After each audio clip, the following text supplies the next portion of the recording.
Let's make a ham and cheese grilled sandwich.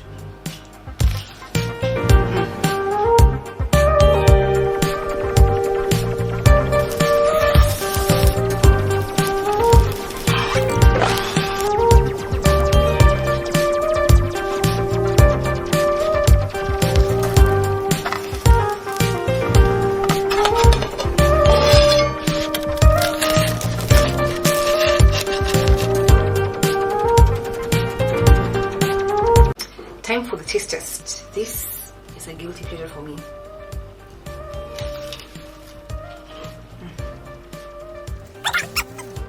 Oh my god. It's greasy, but it's just what every human needs. And the crunch.